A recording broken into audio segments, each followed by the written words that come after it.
Rabu 13 Mei 2020. Masih kembali lagi di Bincang Dadakan. Kebetulan sekarang sedang berkunjung di rumah salah satu tokoh pariwisata Majalengka, Bapak Haji Pardan. Kita punya waktu kurang lebih, kayak kepentingannya satu diantaranya yang harus dan keluar statement dari tokoh pariwisata ini adalah menyikapi kepariwisataan di tengah pandemi, baik itu skala jangka pendek, menengah maupun jangka panjang, di mana pandemi ini juga memantik sebuah fenomena new normal. Di mana sebelumnya justru kepariwisataan sedang menjadi ujung tombak. Lalu penglihatan dan analisa seperti apa ke depan menurut Bapak Haji Pardan? Silakan. Ya, sesungguhnya kan pariwisata itu tetap akan menjadi komoditas yang sangat menarik ke depan. Karena apa? Dengan adanya pandemi ini adalah memang keadaan sesaat, di mana diharapkan dalam beberapa bulan ke depan itu akan menjadi normal kembali. Sementara perputaran ekonomi, perputaran bisnis juga harus tetap berjalan. Nah, dengan itu maka mari kita persiapkan konsep-konsep ke depan untuk menangkap itu. Apalagi kita ketahui dengan adanya pandemi corona atau COVID-19 ini kan seharusnya salah satu jalan keluar itu meningkatkan imun, dan pariwisata ini sebetulnya sangat berpotensi untuk itu, karena tujuan pariwisata itu adalah mencapai hasrat kebahagiaan, kan begitu. Nah, hasrat kebahagiaan inilah yang harus kita persiapkan ke depan, baik itu di bidang pariwisata alam, pariwisata budaya, dan pariwisata yang lainnya. Nah, ini harus dipersiapkan dan kita harus memulai konsep-konsep bagaimana ke depan. Dan seharusnya inilah menjadi momen ketika kita membangun kemandirian di sini. Karena dari pariwisata ini kita sangat paham bahwa bisa merangkul seluruh sektor sebenarnya ke depan. Nah, dengan konsep-konsep makro yang bisa didesain ke depan khususnya untuk Majalengka, mudah-mudahan kita akan bisa menjadi pionir wisata ke depan. Nah, ini yang sebetulnya kita harapkan, sangat kita harapkan. Jadi dengan adanya pandemi ini, mari kita belajar mencari peluang, karena sesungguhnya dengan pola embargo yang sedang diciptakan oleh penyakit corona ini bisa membawa kemandirian, bisa menimbulkan konsep-konsep baru ke depan yang inovatif, kreatif, dan juga memiliki daya pasar yang tinggi. Nah, mungkin kira-kira seperti itulah contoh ke depannya, dan insya Allah sebetulnya kami juga sudah mempersiapkan beberapa konsep ke depan seperti yang sudah dikemukakan dengan Sekda kemarin, kan itu sudah dipersiapkan untuk masalah tourism healthy tourism segala macam. Nah, itu sudah sedang kita persiapkan dan itu tetap berjalan, karena menurut saya itu juga salah satu konsep yang bisa ditangkap nanti ke depan oleh pihak pemerintah daerah untuk memajukan pariwisata di Majalengka. Jadi jangan sampai dengan corona ini mematikan seluruh sektor. Justru harusnya dengan pandemi ini kita sudah mulai bersiap-siap bagaimana untuk kebangkitan ekonomi. Karena kita lihat banyak sekali sudah terjadi, bukan hanya di Majalengka, termasuk nasional dan internasional, ini akan terjadi resesi global. Nah, disinilah siapa yang bisa pandai memanfaatkan momen ini untuk kemajuan ke depan, maka mereka lah yang akan menjadi pemenangnya. Nah, demikian, terima kasih. Menarik tentang barusan terulas tentang healthy tourism, di mana juga sekarang tiba-tiba pandemi ini juga membawa kesadaran masyarakat publik khusus umumnya terhadap bagaimana pentingnya kesehatan, di mana juga boleh dibilang bahwa fenomena sekarang adalah sebuah fenomena tantangan terhadap bagaimana kemampuan penanganan kesehatan publik. Nah, healthy tourism ini kalau boleh diceritakan gambaran makronya seperti apa healthy tourism yang ditawarkan barusan, Pak? Ya sebenarnya ini adalah untuk menangkap fenomena di mana kita melihat terutama fokusnya itu di lansia sebetulnya. Jompo gitu ya. Oke. Karena lansia ini di beberapa negara-negara maju itu sudah dijamin oleh negara. Oke.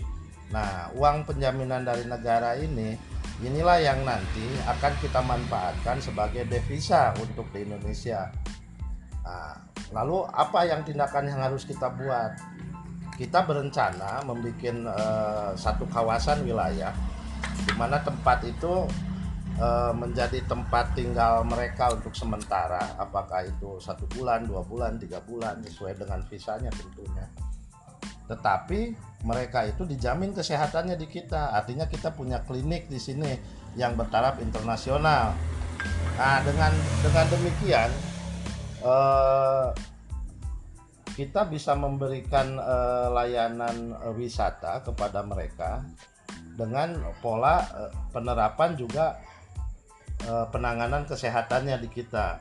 Dengan demikian kita harapkan apa yang sudah negara-negara mereka sudah jamin untuk kesehatan dan juga kehidupan Panti Jompo itu kita ambil sebagai biaya hidup di kita. Kan ini cukup menarik, nanti akan terbangun berbagai macam hubungan. Sudah jelas secara langsung wisata kita dapat terekspos ke seluruh dunia kan gitu, karena memang calon daripada lansia yang datang ke kita itu memang sudah sekitar 202 negara kan gitu. Nah, di sini akan memperkenalkan Indonesia ke depan. Yang kedua, ini juga sebetulnya sangat diminati oleh negara-negara lain seperti Singapura, kemudian juga yang negara yang lainnya. Cuman yang jadi masalahnya Singapura ini hanya akan bisa menjadi daerah transit, tidak seperti kita. Karena mereka hanya punya jagonya di wisata-wisata buatan. Sekarang kita kan sangat berlimpah nih wisata budaya dengan wisata alamnya. Nah, inilah mari kita manfaatkan ke depan. Karena hitung-hitungannya juga kalau secara bisnis juga itu sangat menarik bagi investasi di situ, dan kita bisa urai nanti ke depan untuk itu. Tetapi yang lebih penting dengan program ini jalan, ini saya yakin bidang pariwisata jelas akan maju, pertanian juga akan terdukung, tenaga kerja juga kita akan terakomodir di situ.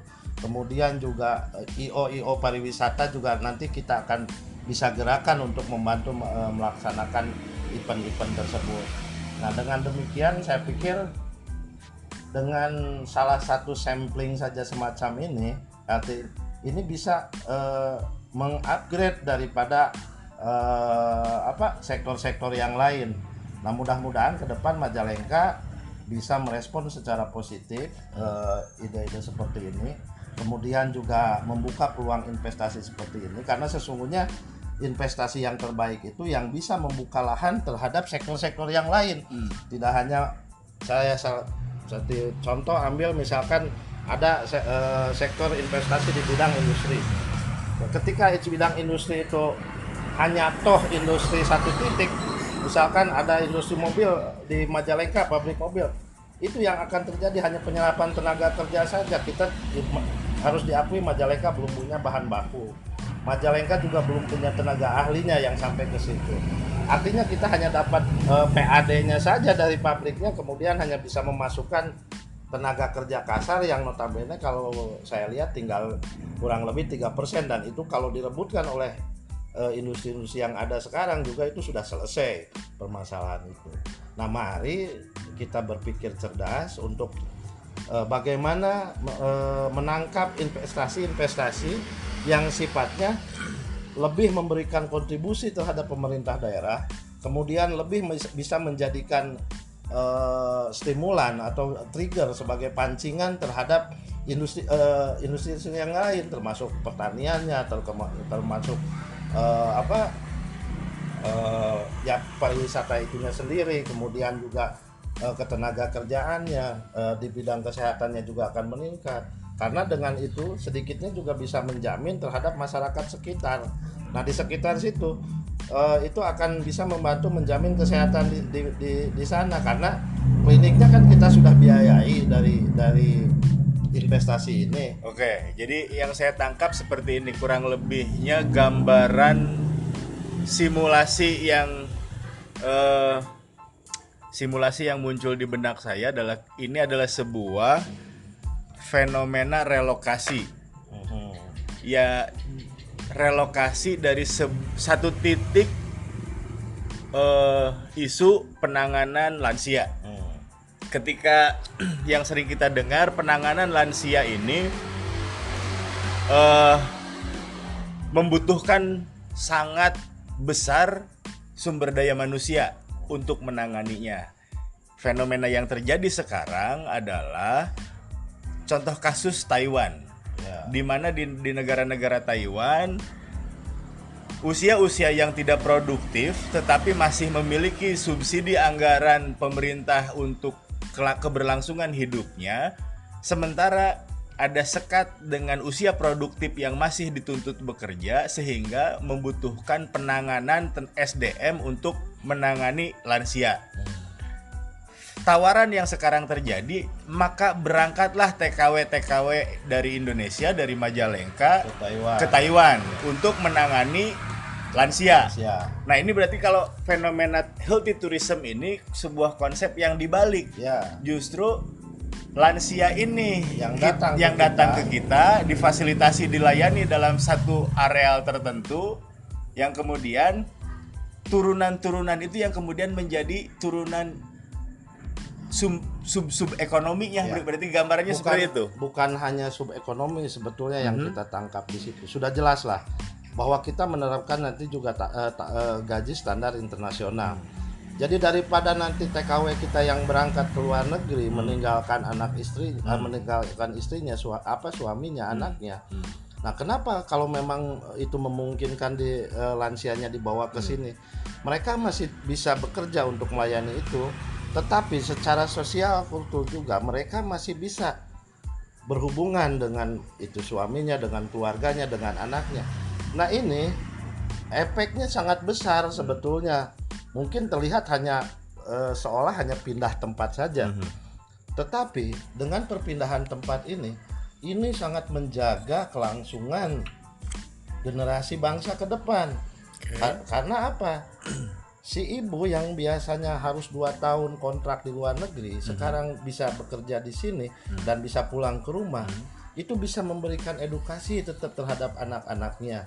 Nah, inilah yang perlu sebenarnya yang lebih utama. Nah, belum lagi nanti tenaga medisnya ya, perawat-perawatnya yang biasanya mereka jangankan orang luar negeri, orang-orang yang dalam tanda kutip kemampuannya sudah di atas rata-rata di kita, itu mau berobat pilek saja ke Singapura kan, semacam itu.